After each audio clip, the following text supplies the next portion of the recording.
Man gets as much as he wants, অর্থাৎ মানুষ যত পায় তত চায়। শুরুতে একটা প্রতিবেদন দেখে নেব, তারপরেই আমাদের আলোচনার মূল পর্বে চলে যাব। মেঘালয়, পশ্চিমবঙ্গ, এই সমস্ত লাগোয়া একটি জায়গা বা জেলা রয়েছে, একটি অঞ্চল, তা হলো চট্টগ্রাম। এই চট্টগ্রামটা সমস্ত দিক থেকে খুব ইম্পর্টেন্ট। চট্টগ্রাম যদি ভারতে চলে আসে তাহলে ল্যান্ড লক বলে একটা শব্দ আছে, অর্থাৎ নর্থ ইস্টের এই মুহূর্তে, উত্তর পূর্ব ভারতের এই মুহূর্তে কোনো সমুদ্র পথ নেই। অসম বা ত্রিপুরায় কোনো জিনিস ভারতের এক প্রান্ত থেকে আরেক প্রান্তে কোনো জিনিস জাহাজ করে আনতে গেলে অনেক টাকা দিতে হয়, এবং অনেক টাকা দিতে হয় তার একটাই কারণ, অনেকটা ঘুরে আসতে হয়। চট্টগ্রাম যদি ভারতের অংশ হয়ে যায় তাহলে এই যে ডিস্টেন্স, সেই ডিস্টেন্সটা একদম মিটে যাবে। এবং তার পাশাপাশি চট্টগ্রাম কিন্তু অত্যন্ত সেন্সিটিভ একটা জায়গা। চট্টগ্রামের পাশাপাশি কক্সবাজার, চট্টগ্রাম, এই পুরো জায়গাটা যদি ভারতের অংশ হয়ে যায় তাহলে বে অফ বেঙ্গল অর্থাৎ বঙ্গোপসাগরে ভারতের যে ডমিনেন্স, সেই ডমিনেন্স যে পরিমাণ হয়ে যাবে, আমেরিকা ধারে কাছে এগোতে পারবে না। সেন্ট মার্টিন নিক, সেন্ট হেনরি নিক, অমুক নিক, তমুক নিক, চট্টগ্রামের আশপাশটা যদি স্বাধীন রাষ্ট্র হয়ে যায় বা ভারতের অংশ হয়ে যায় তাহলে কিন্তু বাংলাদেশের জন্য শুধু নয়, গোটা পৃথিবীর যারা বে অফ বেঙ্গল বা বঙ্গোপসাগরকে দখল করার চেষ্টা করছেন তাদের জন্য ভয়ঙ্কর চিন্তার কারণ হবে। এবং এটাই আমি বারবার বলছি, এই চট্টগ্রাম 1947 সালে সন্তু যেরকম বলল। হ্যাঁ প্রিয় শিক্ষার্থী, এখান থেকে একটা বিষয় আমরা উপলব্ধি করব। শুরুতে আমরা জেনে নিব ভারতের মোট আয়তন। আমরা সবাই জানি ভারতের মোট আয়তন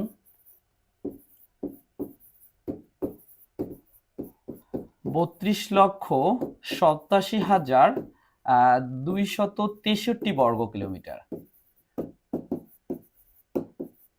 সেই অনুপাতে বাংলাদেশের মোট আয়তন কিন্তু অতি নগণ্য। কেন? বাংলাদেশের মোট আয়তন হচ্ছে ১,৪৭,৫৭০ বর্গ কিলোমিটার।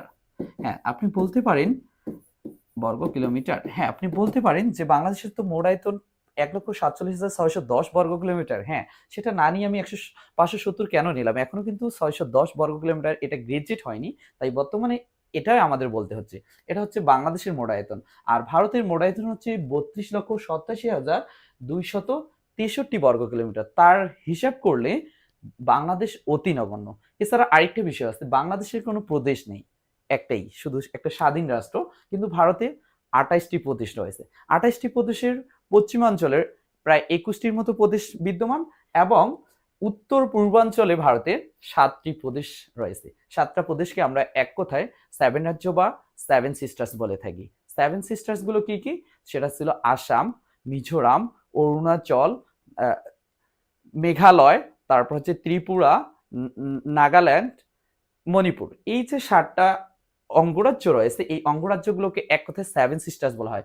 আমরা আরেকটু জেনে নিব, এই যে উত্তর পূর্বাঞ্চলে যে ৭টা অঙ্গরাজ্য রয়েছে সেভেন সিস্টার্স, এদের আয়তন কত?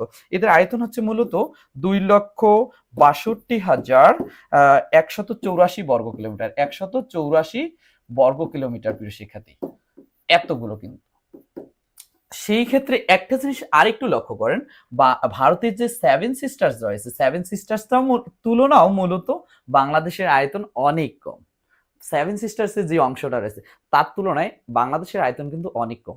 আরেকটা জিনিস বুঝিয়ে দিই, বাংলাদেশের একটা অঞ্চল রয়েছে, সেটা হচ্ছে যেই অঞ্চলটা, সেটা হচ্ছে পার্বত্য চট্টগ্রাম অঞ্চল। এই চট্টগ্রাম অঞ্চলের একটু আয়তনটা আমি যদি বলি, চট্টগ্রাম অঞ্চলের আয়তন হচ্ছে ৩৩,৭৭১ বর্গ কিলোমিটার। কত? ৩৩,৭৭১ বর্গ কিলোমিটার।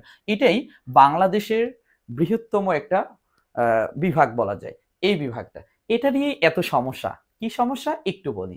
এই যে আমাদের বাংলাদেশ আর ভারতবর্ষের যে এত বড় আয়তন থাকা সত্ত্বেও ভারতবর্ষের একটা কল্পনা আমাদের বাংলাদেশের চট্টগ্রাম অঞ্চলটা তারা তাদের আয়ত্তে রাখবে।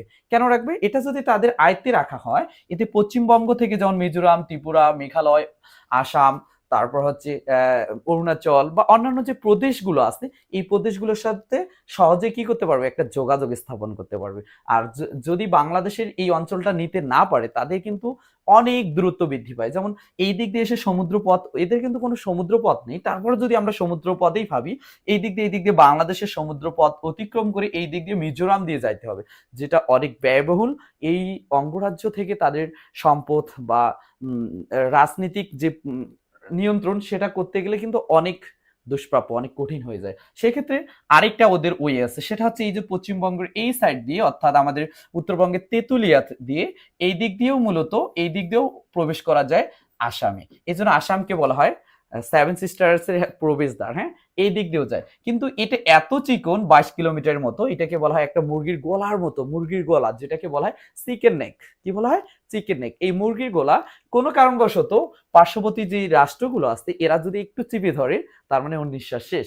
তার মানে এখানে যদি এই জায়গাটুকু বন্ধ করে দেওয়া যায়, তার সেভেন সিস্টার্স এর যে 7টা যে রাজ্য আছে এই 7টা রাজ্যকে ভারতের যে কেন্দ্রীয় সরকার তারা কিন্তু নিয়ন্ত্রণে রাখতে পারবে না। এজন্য তারা একটা কিন্তু আশঙ্কায় রয়ে গেছেন। এই কারণে তারা কল্পনা করতেছেন এই আমাদের পার্বত্য চট্টগ্রাম অঞ্চলটাকে তাদের আয়ত্তে নেওয়ার জন্য। শুরুতেই আমি একটা কথা বলেই গেছিলাম, সেটা হচ্ছে man gets as much as he wants, অর্থাৎ মানুষ যত পায় তত চায়। কিন্তু একটা জিনিস লক্ষ্য করেন, যদি ভারতবর্ষ আমাদেরকে এই সেভেন সিস্টার্স এর 7টার মধ্য থেকে যদি 2টাও দিত, তাতে কিন্তু ভারতবর্ষের কোনো যায় আসতো না। অথচ তাদের আয়তন 32,87,263 বর্গ কিলোমিটার হওয়া সত্ত্বেও আমাদের এই বাংলাদেশের যে পার্বত্য চট্টগ্রাম মাত্র 33,771 বর্গ কিলোমিটারের জায়গাটা তারা দখলে নিতে যাচ্ছেন। এছাড়া আরেকটা কি, বাংলাদেশের যে আয়তন 1,47,570 বর্গ কিলোমিটার, এটা কিন্তু ওনার যে সেভেন সিস্টার্স এর তুলনায় কম। তারপরও এই স্বাধীন রাজ্যকে তারা কিন্তু কি করতে যাচ্ছেন, তাদের আয়ত্তে নিতে যাচ্ছেন। এটা আমরা কখনোই মেনে নিব না। বাঙালি জাতি হয়ে বাংলাদেশের এই স্বাধীন রাজ্যকে কখনোই আমরা অন্যান্য রাজ্যের কাছে বা স্বাধীন রাষ্ট্রটাকে কখনো আমরা কোনো অন্য রাষ্ট্রের কাছে আমরা দায়বদ্ধতা করব না। এর জন্য যারা আমাদের পার্বত্য চট্টগ্রামে অবস্থান করে বাঙালি যারা, আমরা সবাই একত্রে সজাগ থাকবো, আমাদের নিজ মাতৃভূমিকে কি করব, নিজের আয়ত্তে রাখার চেষ্টা করব। এখানে দ্বন্দ্ব বিবাদ না ঘটিয়ে আমরা সবাই মিলে আমাদের নিজ মাতৃভূমিকে নিজের আয়ত্তে রাখার চেষ্টা করব। প্রিয় শিক্ষার্থী, আজকে এই পর্যন্তই থাকলো। সবার কাছে শুভকামনা রেখে আমি এখান থেকে বিদায় নিচ্ছি। আল্লাহ হাফেজ।